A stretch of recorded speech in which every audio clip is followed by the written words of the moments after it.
All right, here we go. So this is our Creative Conversations expert panel. I'm very excited for the people that we have here today. When I was approached by Barry Carbon about kind of putting together a expert panel, my mind instantly went to old people, like old people who know a lot about Shakespeare. And I was like, okay, well, I could call this person and I know this person and I could have an interview with this person. And then I was thinking about like who I would really want to hear talk about Shakespeare and like how I could expand my definition of what expert means. And instantly 4 names came to mind. And I was lucky enough that these 4 names were available and willing to have a conversation about their experience and scholarship around theater and Shakespeare. So we'll start with introductions to let you all introduce yourself. And then we will get into some questions talking about our work and talking about our experience with some Shakespeare.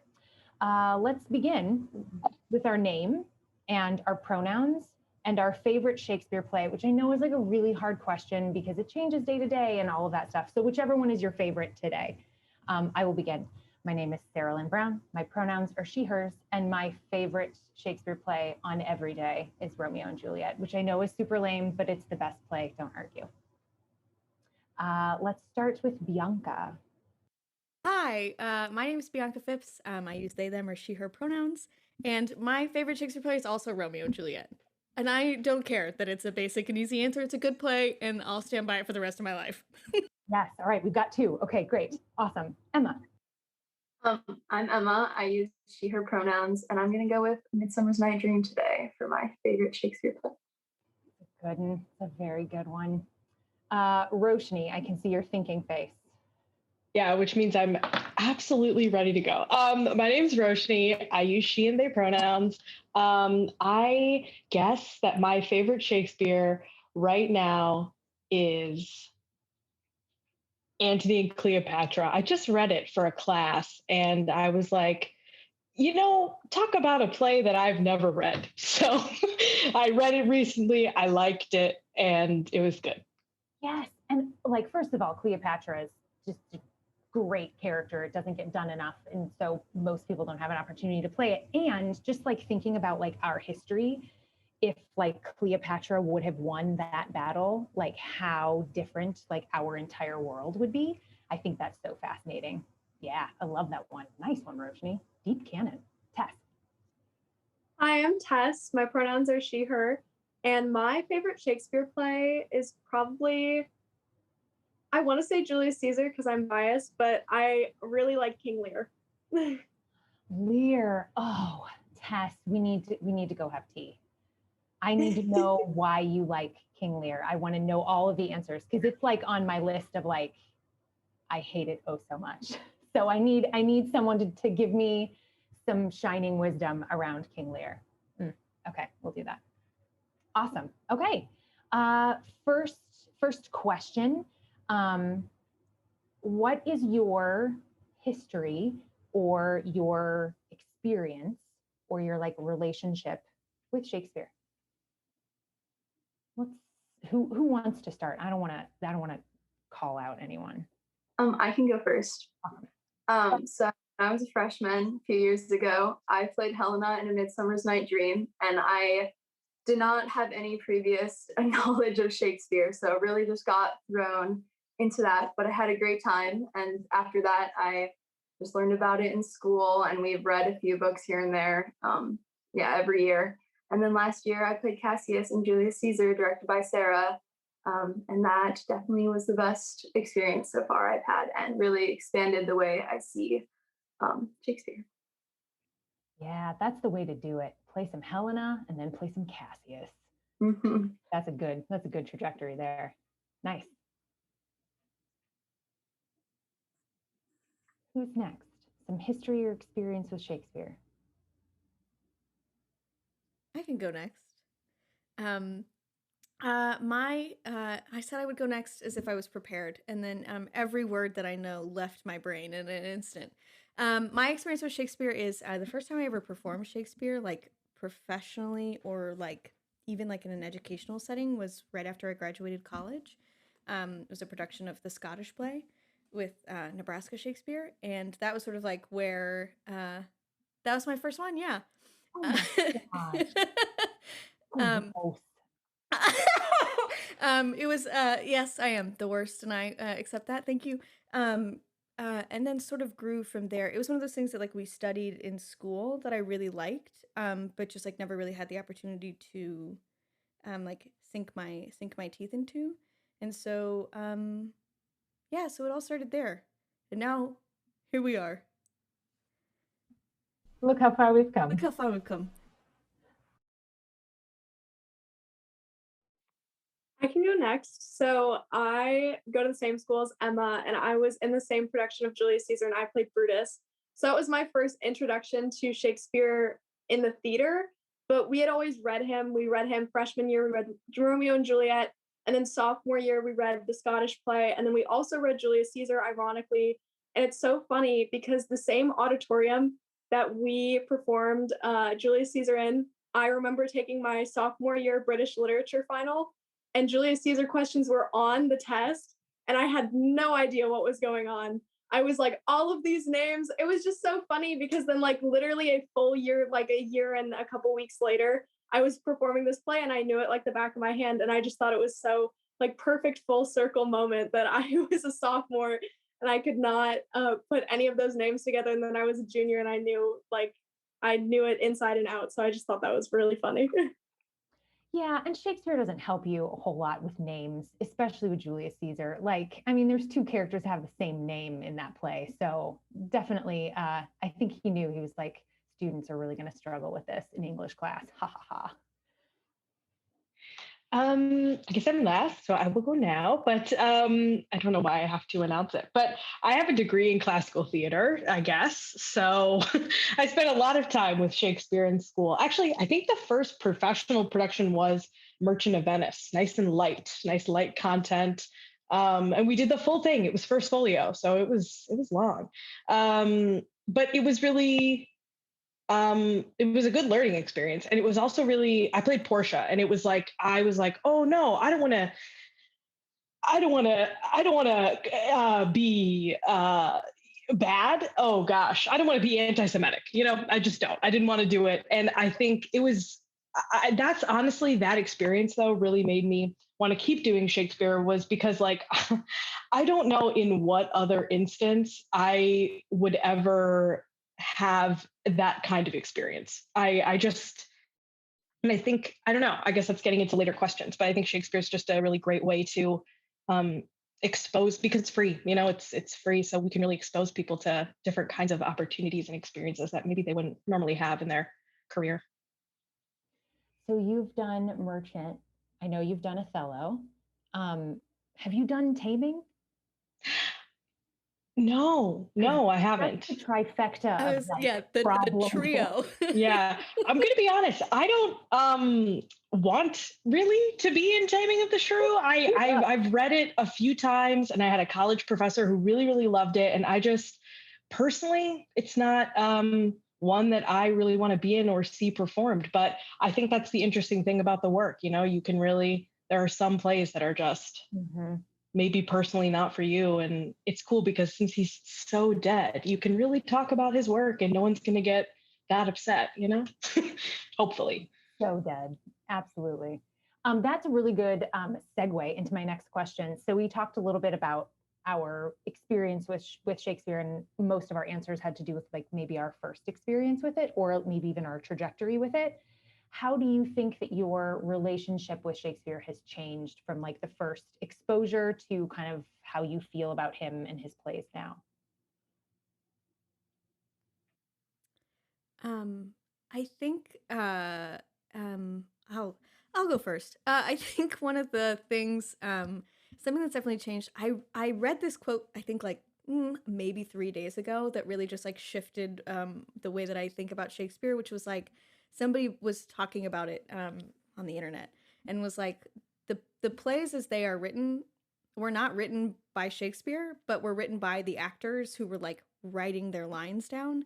And so thinking about Shakespeare as like a collaborative work of art that was based on memory and like a couple people being like, do you remember where that comma went? And someone being like, what's a comma? And then being like, okay, is like at the heart of it, like what is important, which is just like the stories and the human experiences. So thinking about that, like starting off in an English class and being like, this is like the most revered and precious text in the whole world. And then like growing up with Shakespeare and being like, actually, this is free and he's dead. So we can really like, as long so dead. So like as long as like the heart of the story is there and you get a group of people together that you want to tell the story with, it is Shakespeare. And if it's not being done like quick, fast, and dirty, then I think he would find it boring. And also, it doesn't really matter what he thinks because once again, super dead. So it's like, what do we think? Like, what is exciting for us? And so Shakespeare, when approached in that way, is something that's really exciting for me. It's this idea of like, okay, how are we going to take this story that has been done 1,000 times in 1,000 different ways, and make it fun for us so that it's fun for our audience?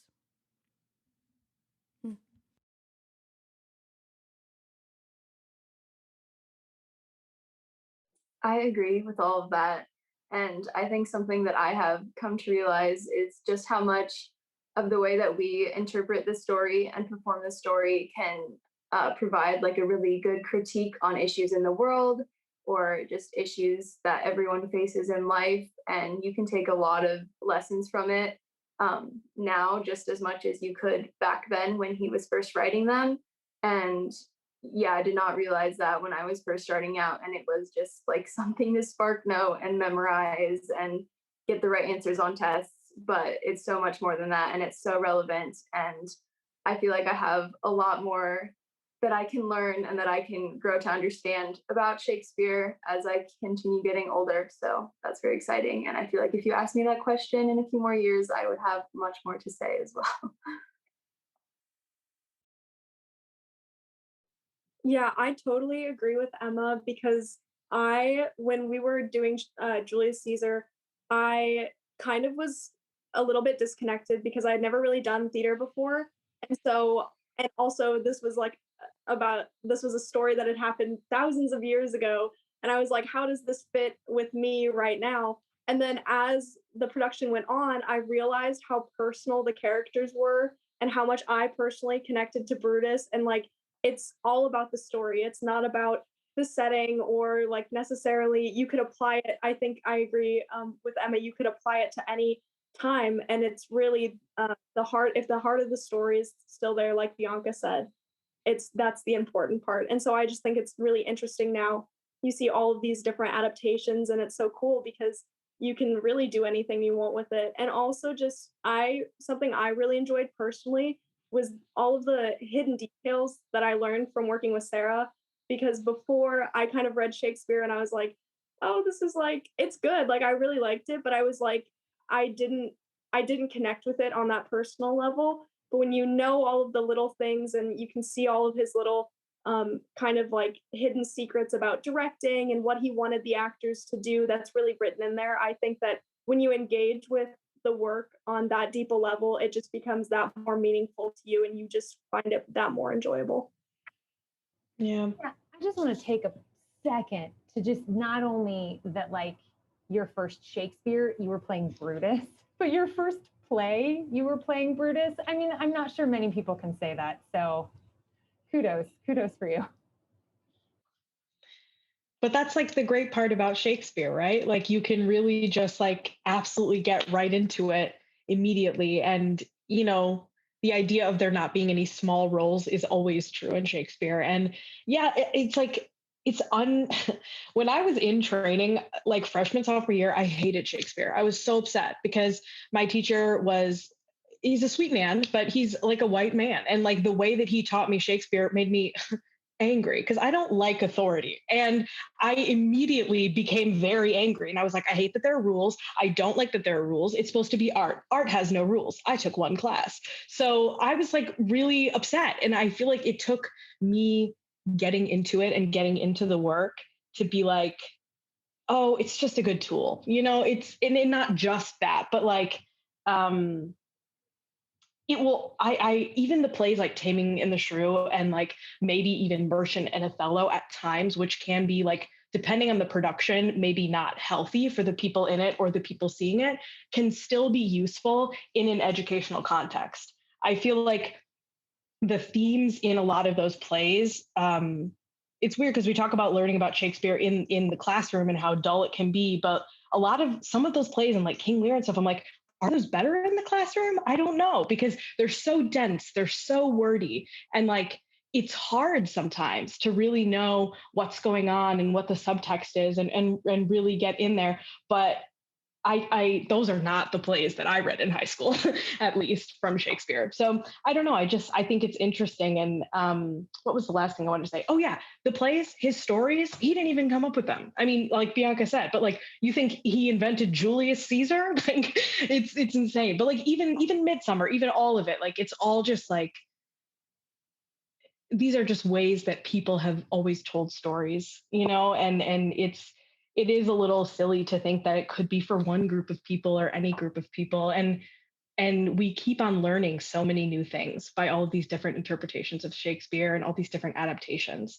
And it's like I think the reason people even care anymore. So I mean, that's me. That's me.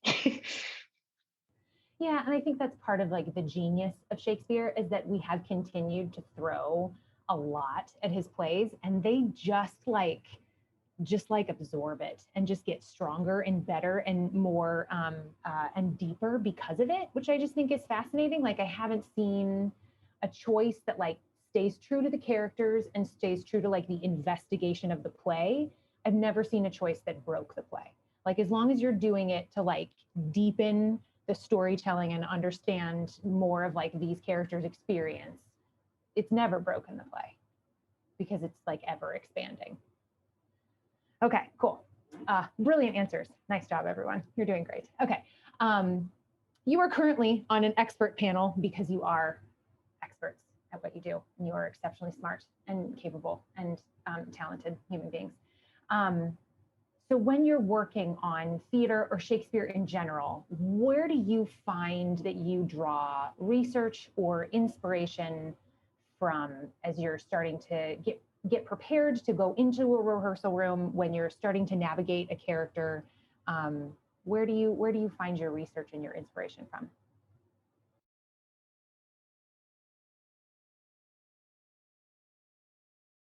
Not everybody at once. Okay, me. I like this question so much because that is part of the reason. Another reason I love Shakespeare is because like contemporary plays, when I do research for those, it's specific. It's a lot more specific because like the playwright is potentially alive, or like it is a new play, or it is a play that has only had one production, or it's a play about a topic that happened 5 years ago. So it's like very easy to learn things and to be accurate to that time period.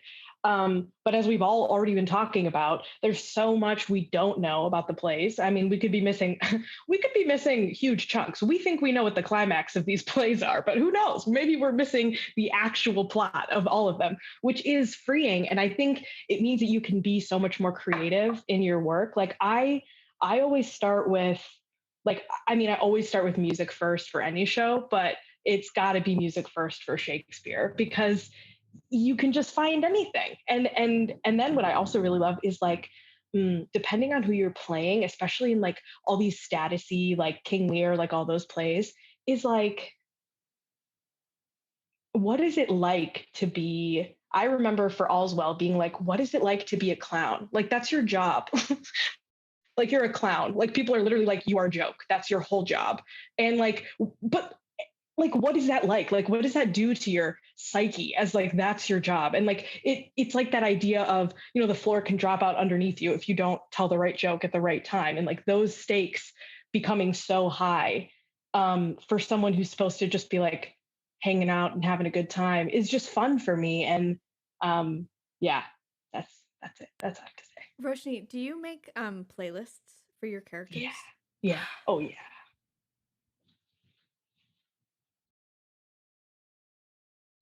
Bianca, do you do that as well? Yes. which is why I asked. Yeah, I'll go next. Yes, so music is something that I feel like is really it's fun. Like I'll make playlists for characters and then like listen to them in like the lead up to like performances, just to like sort of like get into the mood, I guess is like the right way to phrase that. But as far as like Roshni was saying, like there's like such like a wealth of knowledge around Shakespeare that like I find myself this might be revealing like that I am a bad actor, but I try not to. But like I like avoid essays on character to like an unhealthy like I don't want to learn anything. But I don't want to I try not to think about like the ghosts of everyone that have come before me, because if I do, then I get scared. So a lot of the research and like preparation that I do when it comes to Shakespeare is like trying to make it as personal as possible. So like the playlists really help. And like I like to have like conversations with like castmates to be like, what do you think like on a better and different day? Like, what do you think our relationship looks like? Because that sort of stuff is really fascinating to me. It's like writing it's like writing like little fan fiction for Shakespeare while I am like in in the world of the play, because then it feels closer and more immediate to me than if than it would otherwise, I guess. So that's I like to think about like what snacks do I keep in my backpack, and like where's my dad? You know. I like those two questions, snacks and father. Those are the biggies when you're playing a Shakespeare character, which actually is not too far off. Not terrible. Can I ask a question? When you played Juliet, what we knew where your father was. He was absorbed into Becker Cohen's performance. I got rid of him because I didn't want him in the play. What were your snacks? I'm so glad you asked, because clearly that was the character I was thinking of when I asked those two questions, which is what snacks I give and where's my dad. What Juliet had in her bag was like a roll of bandages, tampons, a bag of marbles, and then clementines and like nuts. Everyone should know that Bianca smells like a clementine all the time because I'm obsessed with them. And it's such a beautiful smell. And every time I smell clementines, I think of you. So thank you.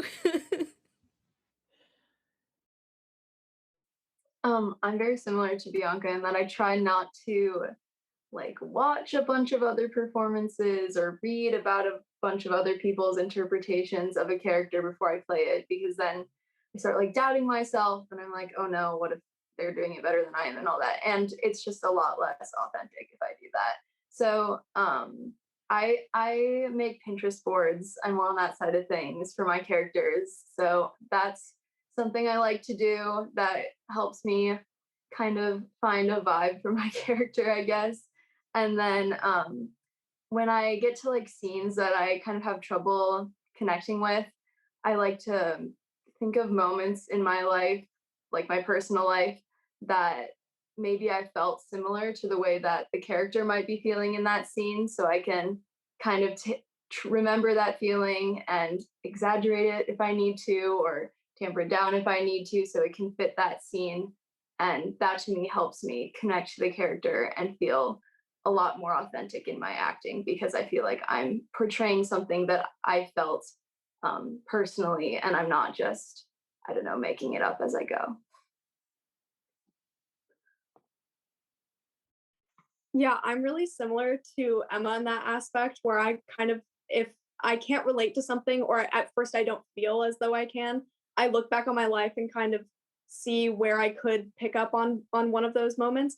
And I think that at first I remember getting Julius Caesar, and I mentioned this before, but I was like, it's a dead white guy. Like, I can't, like, this dead Roman, like, I can't relate to him at all.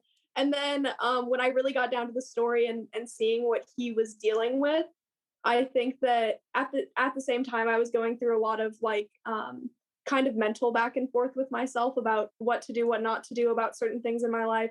And I just thought it was so interesting that this play came around at that exact same time. And I was like, oh, it's right in front of you, like, exactly.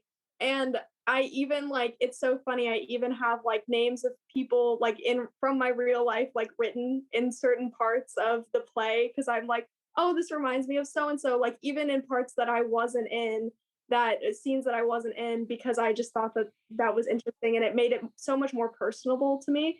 I did read a couple essays, and I did watch a couple other renditions of Julius Caesar, because I was kind of freaking out, and I was like, I've never done this before. I have no idea what I'm doing. And so I had a little bit of a moment. But after I kind of dug deep into it, it was definitely more of what Emma was saying, like bringing out those experiences that you've had and putting them really onto the stage. Also paraphrasing. I feel like, because I agree, I like can't really watch a production for the play that I'm going to be in, but I also like honestly cannot read Shakespeare sometimes. Like when I was reading Antony Cleopatra, like I tried to read that play twice, and then I was like, I'm just going to watch something and read it at the same time, because like I just can't do it. So if I can't do that for the show, I'm like, all right, it's time to paraphrase like literally the whole play, because if I don't know what's going on in like any other scene, but like I think that's another reason why it's great work, because you like really get to understand the play then too, and it's fun times. Like I'm the writer. That's my favorite, and we did it with R3 too. Like when you take the actors from like the tape out to the stage, and you're like, okay, we're gonna do like a just like a spacing, so just like generally walk through the scene. And so you can't just like pick and choose what Shakespeare lines you're gonna say, so you just kind of say like the general thought of like, okay, I hate you, you killed my husband and you killed my son, and like you're the worst person ever, ew, and then you like walk away. So like it helps you understand that you do know like the play outside of the language, you know it like on a deeper level, and then it's delightful to hear it in like the contemporary form. Is always funny.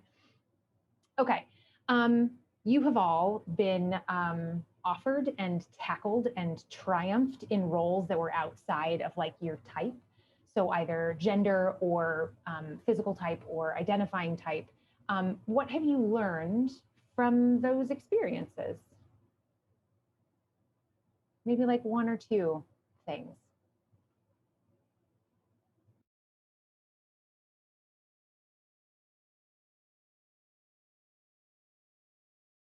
I sent the questions beforehand. Come on, people. Okay. Emma, go. Okay. Sorry. I think it challenges me a lot because, like for Julius Caesar, like Tess said, we had read it the year before, and I definitely was not thinking about connecting to Cassius in any way or any of the characters by that means. And it really helps me to not feel so tied down to what my previous conception of whatever the story is.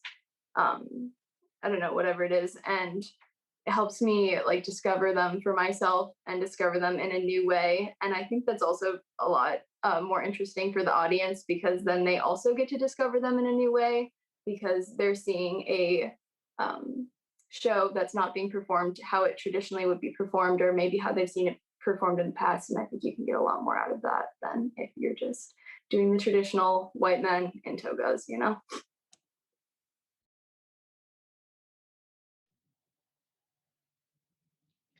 Yeah, I was Sarah, like I took notes. I'm just like trying to make sure that like no, okay. I was gonna say that I feel like in Shakespeare, I think what's great is like type is just not a thing. Like it's not a thing. Like if anybody ever tells you that type in Shakespeare is a thing, they are lying. Like it's not, it's just not. Like I don't, we have no idea who was, I mean, we kind of have some idea of who was playing what parts, but like it just doesn't really matter. But I think what I've learned from being able to play like male characters or things like that is that like, I mean, you know, it sounds simple, but people are people in every single context and every single thing. And like, I think it's for me, I mean, personally on my journey of like learning about my gender identity and my expression, like it has been helpful. Like it really has in my personal journey. And I honestly, I don't think that's what Shakespeare would have wanted at all. But like, I don't care. Like it's really great. It's really, really great. And then I remember too, when we were doing All's Well, the thing that I always think about is that like doing that play with a ton of women and getting to really dig into that play was like, oh gosh, like gender roles and this like binary construct that we have for society is harmful to everybody, every single person, no matter what your personal like gender expression is, because like once again, people are people, and there's literally no way that you 100% identify with every single stereotype for your prescribed gender because you're a person. So it's just I don't know. Yeah, those are the things that I have learned. Yeah, I love Roshni that you say like they're human stories, and the like it doesn't really matter. And also I love you used air quotes for the male roles. That was great. Male roles. But yeah, like on this like beginning of my like gender journey with Shakespeare was to take an all-female production and an all-female cast and do Taming of the Shrew, because I was like stupid and I was like, I'm gonna fix the play. I'm gonna fix the play by putting a lot of women on stage, and it doesn't.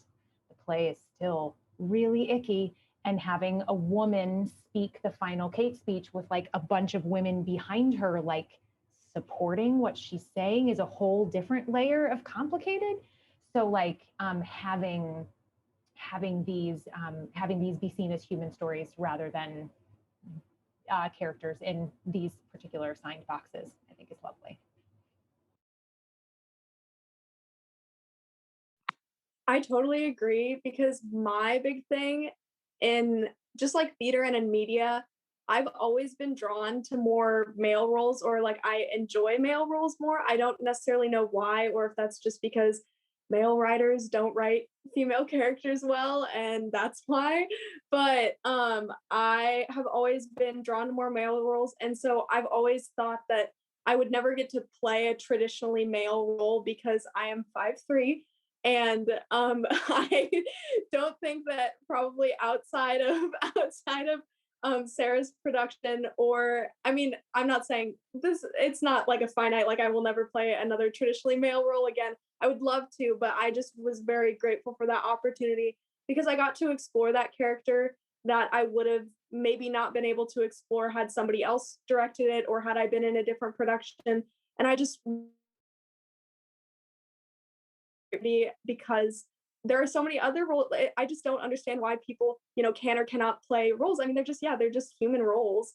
So I just think that it's a little silly that sometimes gender kind of puts you in a box, and you can only be these people and you can only be those people, and you will never get to experience that character's story just because, you're one person or another. So yeah.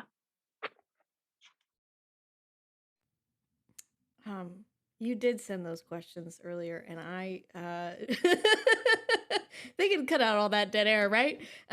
So anyway,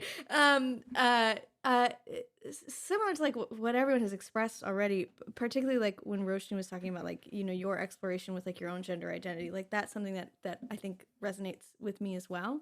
The idea of because I was thinking about it, and I, off the top of my head, and I could be forgetting something because I have the brain of a cheese grater, but like I think the only I think the only two roles that I've ever played that were like traditionally male were Antony in Caesar. Yes. Sorry, my cat just walked into the room and had to make her presence known. I'll grab her in a second. Yeah. I'm busy. I'm being an expert. Please. Thank you. I love everything that is happening right now. I love all of it. So sorry, you can cut that all out. But the only roles that I've played that have been like traditionally like male, have been this again, what does that mean? Have been Antony in the production of Julius Caesar that we did at the Blue Barn, that stage reading over the summer, and Demetrius in the production of Midsummer Night's Dream, in which all of the roles were flipped anyway. And like as a person who no longer like really like I identifies as like a woman, I guess. You know, it's like who's to say?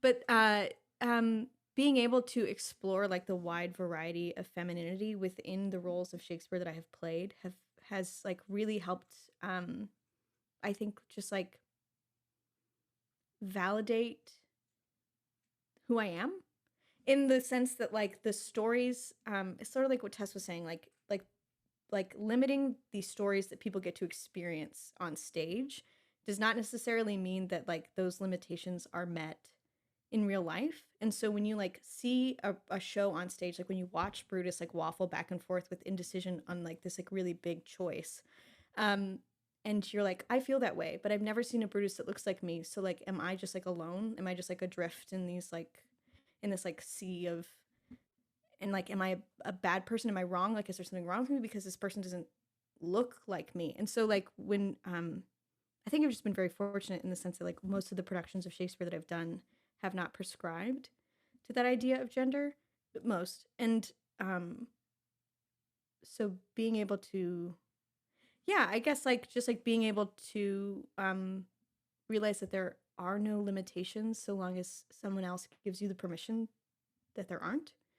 And like as a director, like you giving me that permission to like wear a skirt and a sports bra on stage as Mark Antony, like gives someone else in the audience like the permission to like feel the way that they do and not feel alone in that way, if that makes any sense.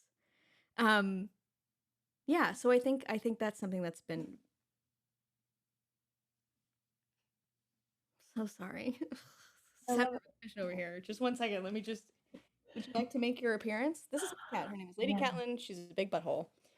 Anyway, that's what I have to say. Expert panel, ladies and gentlemen. Expert panel. I'm gonna mute.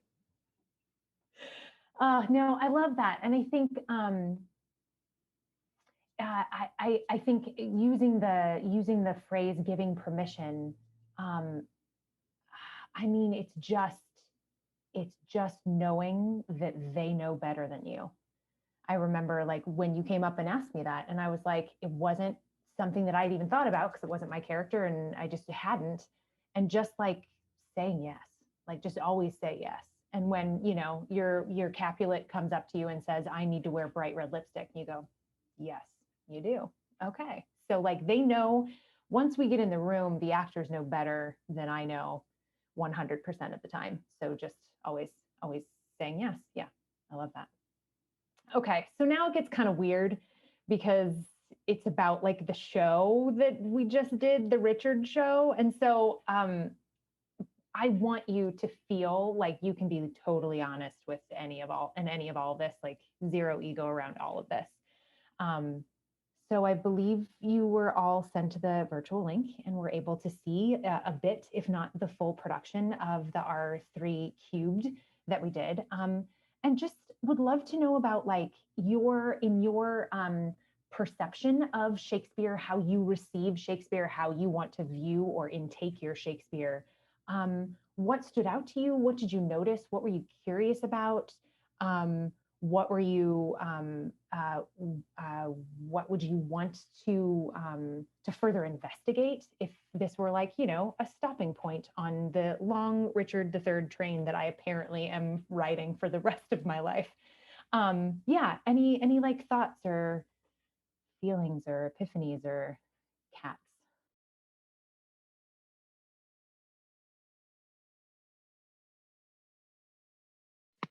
I really enjoyed it, and I think that part of it was because it was only 3 actors. I know that that was obviously a COVID protocol, but I think it's one of those beautiful things that comes out of doing art in like a pressure system where you have to adjust to all of these new and different requirements. But I thought it was really interesting to see the range of all 3 actors because it was just so cool for them like to get to showcase their talent and really like I you could totally tell when they were playing Richard, when they were playing I all of the names are escaping me because I've never read it before, but it was my I've seen one other production of it. I don't know when or how, but I have, but I really enjoyed this because I just thought it was really interesting to get to see 3 different people all playing the same role too, and seeing, you know, the subtle differences in all their Richards and all their Queen Elizabeths, and I just thought it was so interesting. Yeah, I loved how, since they were playing the same characters, it was really cool to see how every actor kind of brought a little bit of something different to that character. And it's not just one person and one person's interpretation of that character. It was 3 different people's, which usually you don't get to see. And I thought that was something that was really unique. I also thought just like this story is really um, relevant now, like power and greed that's going on all over. And I think that was just a good message to keep in mind in our country right now. Okay, first of all, I love the fires. I was a big fan. I was like, the mood, the vibe that has been created is amazing. Oh, you should always have live fire on stage when you're doing Shakespeare. Then you should be able to Please. burn anything at any time. It just makes it so much better. Yeah. It really does. It really, really, really does. But what I was thinking while I was watching it was like, I remember in college learning that like Shakespeare was meant originally to be like auditory because like the people who were seeing it were like yelling at each other and like eating hazelnuts. Is that what they were doing? People always tell me they were eating hazelnuts, but whatever. And you know, they're chatting, they're having a fun time, like they're kind of paying attention to the play. And now, you know, like how we see plays and how we see movies, like, you know, we're supposed to really pay attention to everything that's going on stage and the visual aspect of what we're doing on stage. So I remember in school, we'd always talk about that change from auditory to visual is like sometimes why it can be hard to understand. And this version was like, I wish I could watch this in school while I'm reading Richard III, because something about having like 3 actors, it makes the text stand out in a different way than in like outdoor Shakespeare or in like, I don't know, or even with a full cast. It's just like, I get like acting light, like it's like stage reading, but text. And it reminds me of like seeing Shakespeare with like subtitles, like text scrolling on the side to like give me that reinforcement. And I was like, oh, that happened in Richard III. I've seen Richard III maybe 6 times, but like I still sometimes know what's happening. So it was interesting. I was like, this new format almost makes me understand it a little bit better. And yeah, I thought it was, I mean, also adaptations. Like I mean, it's not just because you adapted it, Sarah, but like I don't want to see another production of Shakespeare that's just like some person's adaptation that has already been produced. Because like to me, that is part of it. Like if the point is that it's free material that you're like curating into a story, then like, you know, do that. And then like we'll see it and like see what that interpretation is. Yeah, those were my like thoughts. I loved the fires. Loved the fires. Huge fan. Those came, I was like, yeah. But I mean, like I agree. Like right, like it felt very much. It just felt very like quick, fast, and dirty, which is how I love my Shakespeare. And like, you know, I love a good Sarah Brown coronation scene. I'll never get over that stuff. Those are my favorite things. But because it is like it's fun.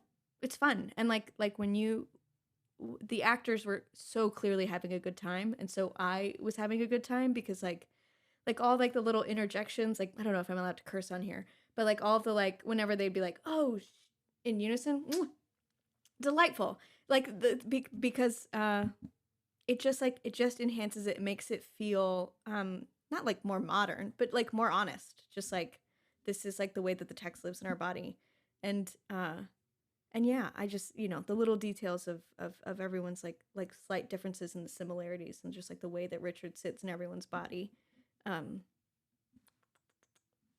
Yeah, I think like I love that, Bianca talking about like the kind of irreverent, like I use the word irreverent nature that I use when I ever work with Shakespeare, just because I think you have to go a little maybe too far in terms of it because the pedestal is so high.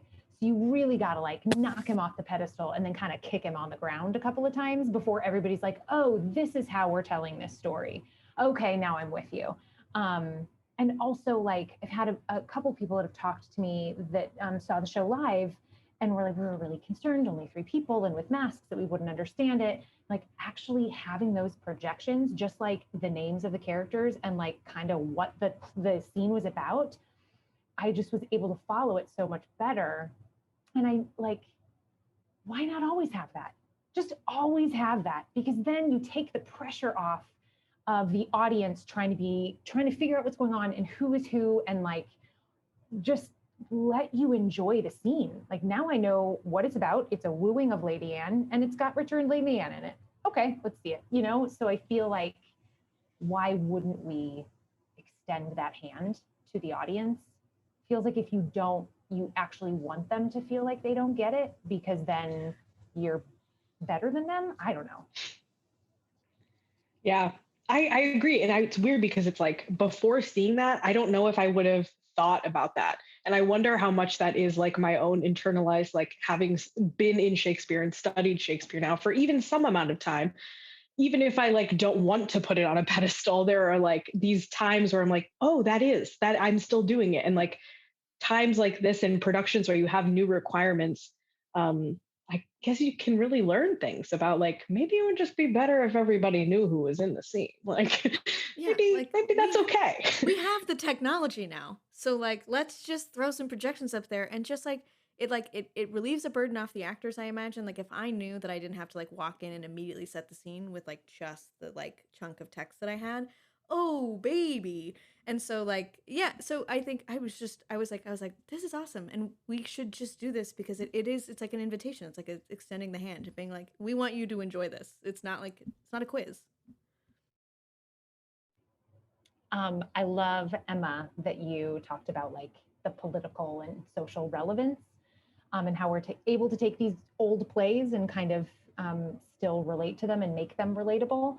So yeah, I guess that's my next question. What are your thoughts about producing or how to approach these particular plays in order to highlight our current social and political environment? I think that's like the best way to do it. And I love it. And I love watching it and being like, oh my gosh, I can see this in this big thing going on in the world. And these characters are handling it like these people that are in the media, you know, and they're all doing a bad job. And so yeah, I love that about it. And like Romeo and Juliet, it's 2 families who hate each other so much, and we're living in a very polarized political country right now. And I think there's so much to learn from that. And you watch Romeo and Juliet, it doesn't end well. And like clearly neither does having 2 very opposing political parties. And it's so much just like war and being against each other and not enough understanding and coming together. So I think there's just so much to learn from performing and adapting these plays in the context of today.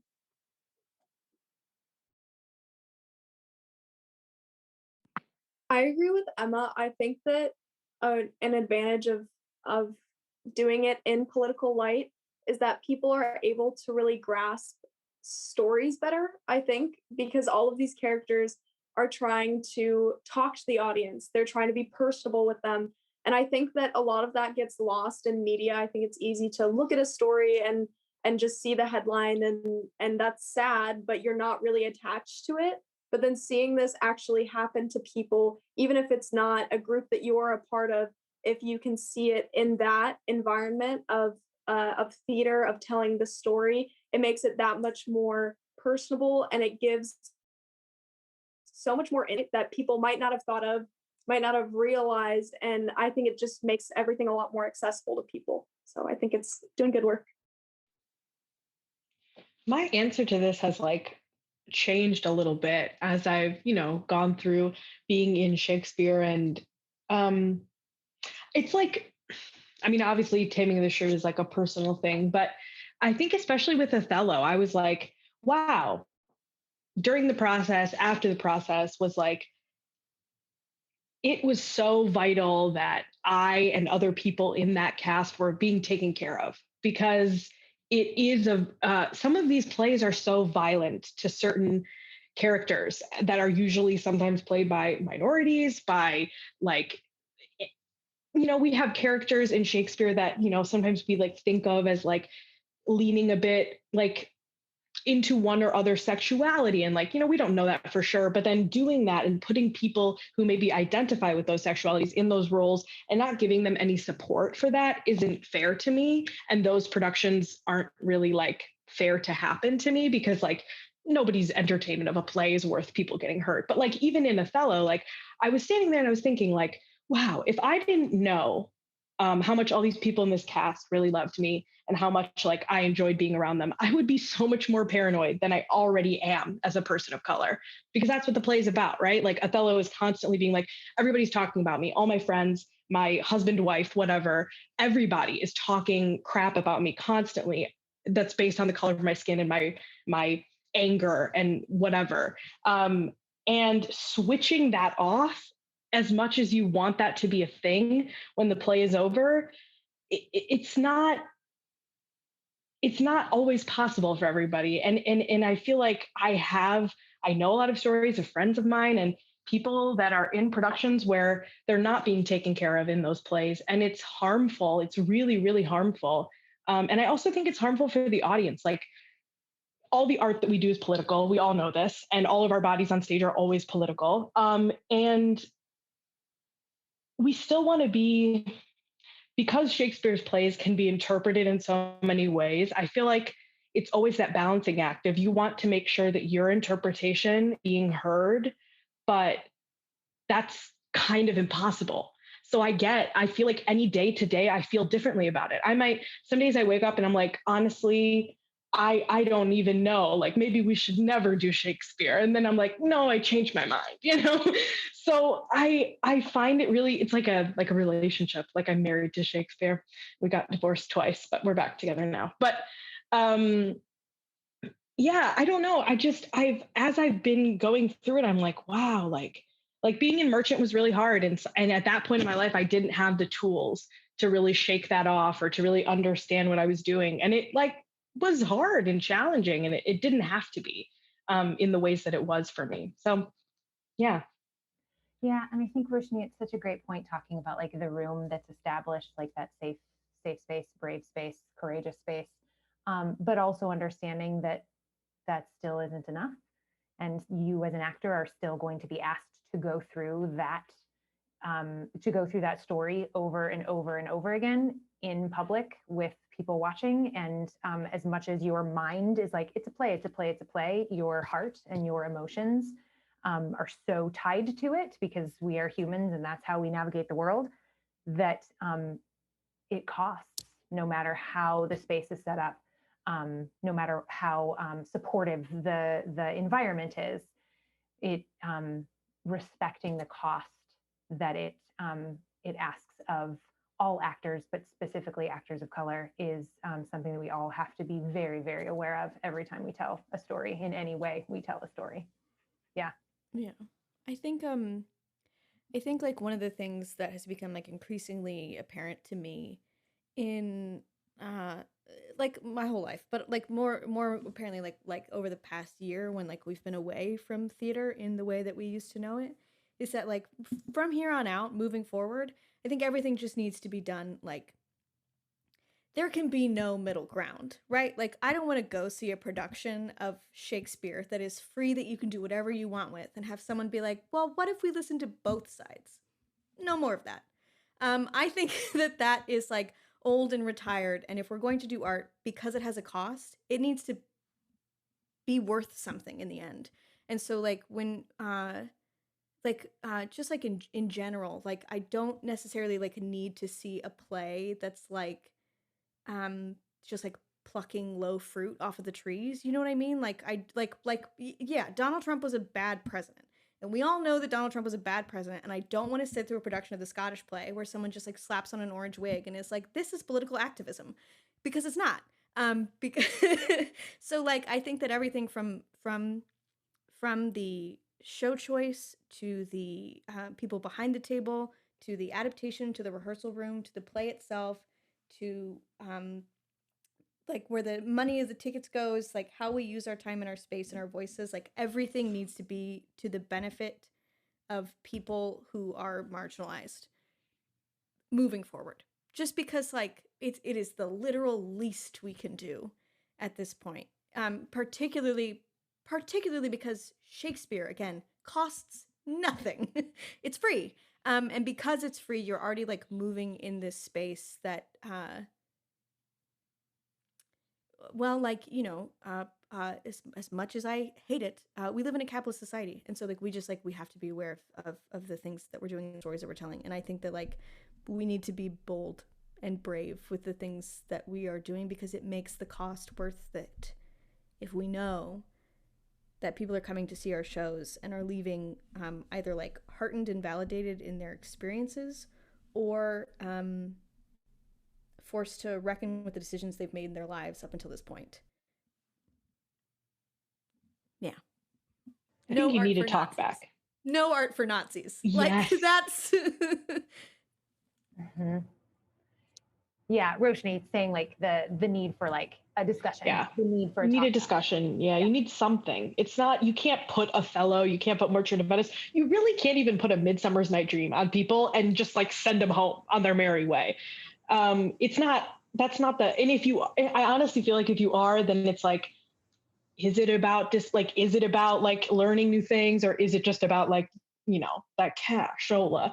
But like, it's just, it seems like if the idea is to interact with it, and like honestly, you can do the like talk back and workshop part to be more of it. You can perform scenes from the play and then do more talking, more interacting, having like, I loved getting like the most enriching Shakespeare has always been with like students for me personally. Like getting to hear students interact with that work and how they are like coming to terms with it. Has always been helpful to me. And I always want to see more of it in education, I guess. Yeah, I think young audiences are the closest thing that we can get to what Shakespeare was writing for, like the type of environment that he was writing for. And so his play is just in that sort of like, and rowdy is not the right word, but like electric environment that is a youth navigating through the world. Like they're just like a live wire all the time. And being able to try to keep their attention, get their attention, keep their attention, challenge them when, you know, and they explode at these moments when we should be exploding. Like there should be this visceral reaction when something happens on stage, and young people give you that. And I agree. I love that. Okay, I think that is the peak of scholarship. Those were wonderful responses, and a lot of things to think about and further investigate. So thank you all so much for your time. Before we wrap up, does anyone have anything that they are working on right now that they would like to give a little shout out or a little plug, or anything that you wrote down in your copious notes in all of the questions that I asked you that you didn't get to say that you really wanted to say? So we'll maybe go around and give a little bit of an opportunity to have a final thought or a plug for some things that you're working on right now.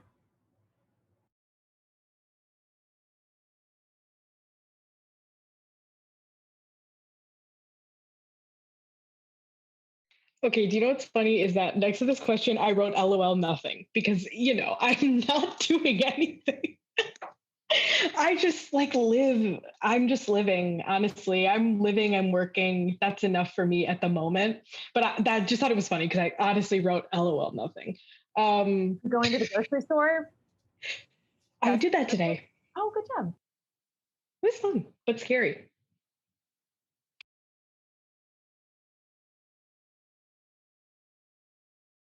I have one little thing. I think it will be up in 2 weeks, but if anybody, I go to Duchenne, I'm a senior at Duchenne, and we did a play, and it was a little bit of a modified play. And so we did a 1-act play, but instead of doing it as a 1-act play and interacting physically, because we can't do that right now, we put it on as a radio show. So we acted as radio actors from like the 1940s in our little yeah, during World War II. And I had a lot of fun doing that. And so I think it'll be up if you want to see a local theater production in 2 weeks. I think it'll be up on Duchenne's website. You pay like a small, like $5 or something. But yeah, put that out there. I also am doing nothing. I'm just trying to finish high school and figure out what I'm doing next year. And final thought, I just want to say thank you to Sarah for creating a beautiful show for so many people to enjoy and making it work with the crazy world that we are living in right now. Yeah, thank you. And making your way through the last year of high school is definitely not nothing. That is a lot. You're doing a lot. Oh, you're doing so good. I am also a part of a radio play with a theater in town in Chicago. The theater is called Steppenwolf. The play is called I'm Not Your Perfect Mexican Daughter. We finished rehearsals this week. I think it's premiering sometime in April. And if you are an educator, you can like reach out to their education department and gain access to that for your students. And if you are not an educator and you just want to listen to the show, you can reach out and buy tickets to that. I think it's going to be really good. It's a really beautiful play, and I'm really fortunate to be a part of it. And also, thank you, Sarah, for bringing all of us together. And thank you, everyone, for your just like, I wish I had taken notes, like for real. This was really fun. Thank you. Yeah, thank you all so much for being a part of this. I should probably wrap this up officially. Thank you for watching this, for those people who joined us. If this piqued your interest and you would like to see R3³, it is streaming through, it's virtual streaming through March, I should know this, 20th? This is terrible. Bill, please help me out. Put what the dates are, put the dates right here if you can. So check it out. Thank you all so much for joining me. This has been the highlight of my month, just getting to hear all of your beautiful thoughts and experiences. So until we can be together again, thank you so much.